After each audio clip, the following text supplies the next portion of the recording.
Could an African passport, an African CBI destroy your life? I'm going to discuss this interesting topic. A lot of African nations are launching a lot of CBI programs. This suddenly started happening, Sao Tomé and Principe, and then followed up by Botswana. The Botswana passport is yet to launch, so there's still a few months before we see that program. But a lot of people are inquiring. They're getting excited for no good reason in some cases. I'm going to discuss the basic difference or the risks associated with getting an African CBI passport. I've covered the Caribbean side of things. What is the risk associated with a Caribbean passport? And interestingly, the Caribbean passports were being sold at 100K USD. For example, if you pick St. Lucia, you had St. Kitts and Nevis reduce the price from 150 to 125K, and boom, all of a sudden, prices doubled, things went crazy, data sharing started happening, so we know what kind of hot mess that was. But now it's time for Africa. They are launching all these programs. Now, what happens is when you do a CBI, before they start issuing these type of CBI passports, extra mechanism has to put in place to show that the due diligence is of the highest order. Now, when due diligence increases, there's no privacy, the essential or the fundamental reason why people even get Plan Bs in the first place. So when you create a process, a due diligence process, it's standardized, it's the same for all. Not everyone likes to share the same amount of information. So before, with your home country, your information wasn't disclosed, it wasn't aggregated, it wasn't collected cohesively. But when these CBI programs launched, they designed this program, and when I'm discussing these important details, this is assuming that you're clean, you've never done anything wrong, you never intend to do anything horrible, anything wrong. The scope of this discussion is that you believe in privacy, you believe in preserving your data, your personal financial information, your personal passport portfolio, your personal Plan B information should not sit in any public CIU domain.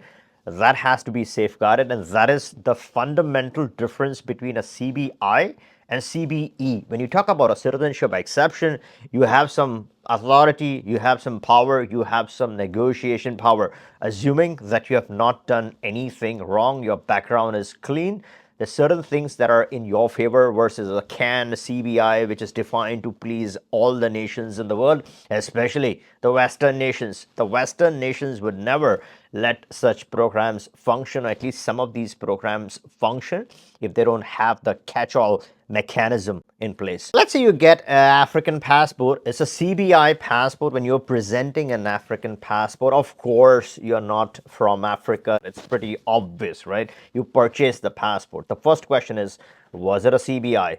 The answer is yes.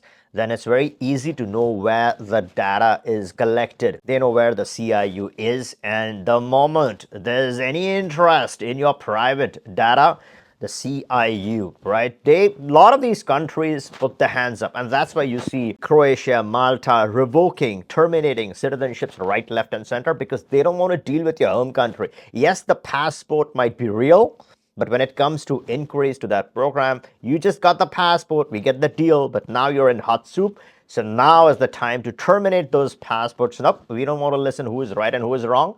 If there's a country coming after you, we don't want to take any chances. And they're right in a lot of cases, right?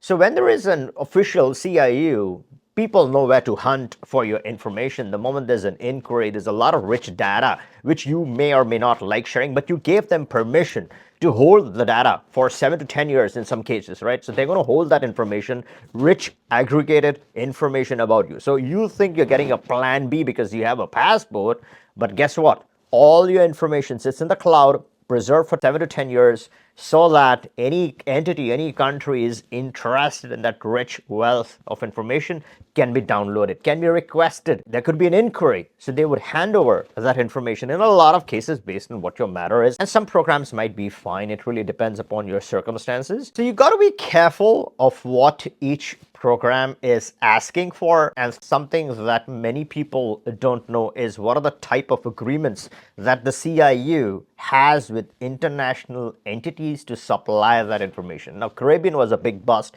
because it was all over the news, but there's obviously going to be similar structure in place for a lot of programs.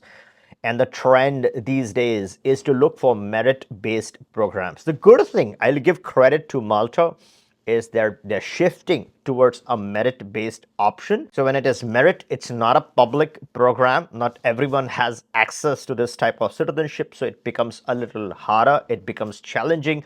You are more in control in a lot of cases because you might not be comfortable sharing all that information. And on top of that, because it's not a CIU designed to collect the information, they obviously are going to request a historic set of documents, which is your basic documentation that any country should normally ask for as if you're doing a normal residency process.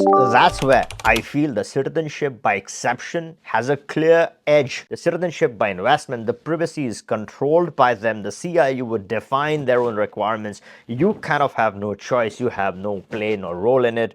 It has been designed in a lot of cases by someone else, and you just have to keep supplying all that information. And what you're doing is you're aggregating all that information, supplying them with a ton of information which you would otherwise not provide to anyone. So that, I feel, is something that you need to keep in mind, and that's something that you are signing up for. When it comes to citizenship by exception, there's certain programs that work faster than the others. There are some options in the EU that were easier, a lot easier before. Now they're getting tougher and the screws are being tightened. There's also a program in Serbia where a lot of people naturalize overnight in some cases. Now that's not for everyone. Special kind of people would have interest in that region. There could be citizenship by exceptions granted on a case-by-case basis. And there are also one or two examples in Africa where the exception does exist. It is in the framework, but obviously you got to keep things legal. Things that you should be looking for when you're getting an exceptional or merit-based citizenship is that you want verifications from the international embassy of that country. You want verifications from the Ministry of Justice of that country. So you have both interior and exterior certifying your nationality documents. The absolute must are your IDs, your civil documentation from that country, your passport, of course, that's the main document to travel, and your naturalization certificate. So you need to have this all packaged together. That is what sets an exceptional scenario apart from a CBI program. Yes, the CBI does give you a naturalization certificate and a passport, but it also in exchange collects a ton of rich information. Good for them, but for you, whether it's good or bad is a personal choice. A lot of people don't believe in the concept of privacy, but a lot of people, although they don't do anything wrong, do believe in privacy and safeguarding their personal information. Let me know your thoughts in the comments down below. Is it safe to just provide all your information and get a CBI program, or is it rather better to look for programs that are more discreet, that are more private, that keep things legal, but work in your favor? Let me know your thoughts in the comments below. And if you like this video, give me a thumbs up and catch you in the next one.